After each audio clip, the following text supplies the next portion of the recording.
अस्सलामुअलैकुम वरहमतुल्लाहि वबरकातुह। बच्चों, आज हम पढ़ेंगे मजमून उर्दू। आज हम सबक नंबर 19 सोने के दरख्त के मशक़ी सवालों के जवाब पढ़ेंगे और लिखेंगे। तो चलिए हम शुरू करते हैं। हमारा पहला सवाल है बच्चों, एक लफ्ज में जवाब लिखो। यहाँ पर नीचे हमें कुछ सवाल दिए गए हैं, हमें उनका जवाब सिर्फ एक लफ्ज में लिखना है। नंबर 1, माली क्या लेकर आया? जवाब नारियल।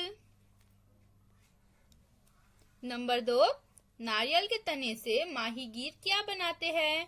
जवाब कश्तियाँ। नंबर 3, खोपरे से क्या निकाला जाता है? जवाब तेल। नंबर 4, नारियल के रेशों से क्या बनता है? जवाब रस्सी। अब हमारा अगला सवाल है, एक जुमले में जवाब लिखो। यहाँ पर भी हमें बच्चों को सवाल दिए गए हैं, हमें उनका जवाब एक जुमले में लिखना है। नंबर 1, नारियल का पानी खत्म होने पर अब्बा ने क्या किया? इसका जवाब है जवाब नारियल का पानी खत्म होने पर अब्बा ने नारियल के 2 टुकड़े कर दिए। नंबर 2, नारियल के तने से कौन सी चीजें बनाई जाती है? जवाब नारियल के तने से माहीगीर कश्तियाँ बनाते हैं, इससे घरों की छत भी बनाई जाती है।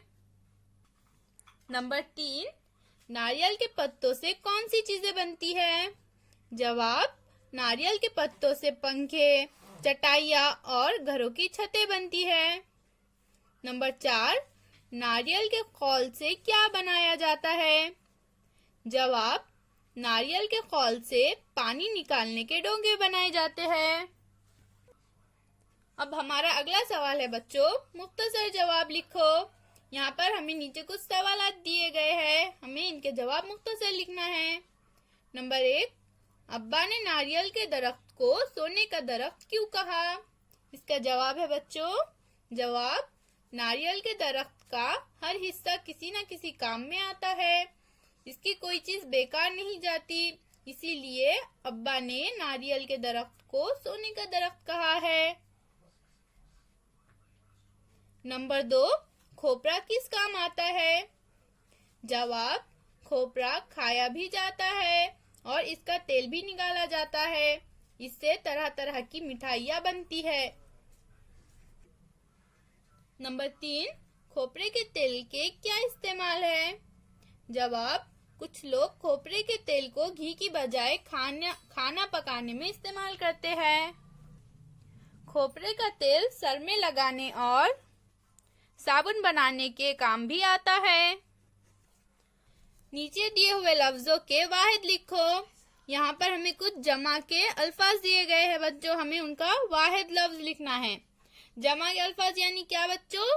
जैसा छाते यानी एक से ज्यादा चीज होती है तो उन्हें जमा के अल्फाज कहते हैं, और वाहिद यानी सिर्फ एक होता है, छाता जैसे के।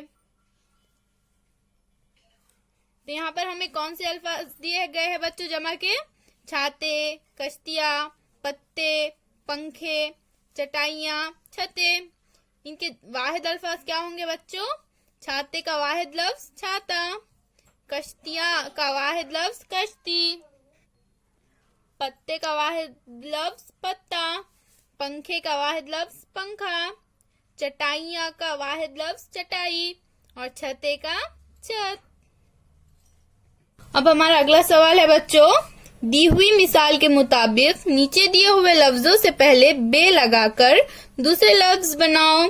जैसे यहाँ पर मिसाल दी गई है बे जमा कार, तो नया लफ्ज क्या बना? बेकार। यानी हमने क्या किया बच्चों? यहाँ पर इन दोनों लफ्ज को मिला दिया। तो यहाँ पर हमें कुछ अल्फाज दिए गए हैं, सबर, दर्द, जान, चारा, हद। हमें इन सब में बे जमा करना है यानी बे जोड़ना है और नया लफ्ज बनाना है। जैसे बे जमा सब्र, तो हमारे यहाँ नया लफ्ज क्या बना बच्चों? बेसबर। बे जमा दर्द, नया लफ्ज क्या बना? बेदर्द। बे जमा जान, तो नया लफ्ज क्या बना? बेजान। यानी हम क्या कर रहे हैं बच्चों? इन दोनों लफ्जों को मिलाकर एक नया लफ्ज बना रहे हैं। बे जमा चारा, तो नया लफ्ज क्या बना? बेचारा। बे जमा हद, तो इन दोनों को मिलाकर नया लफ्ज क्या बना? बेहद। फिर मिलेंगे। अल्लाह हाफिज।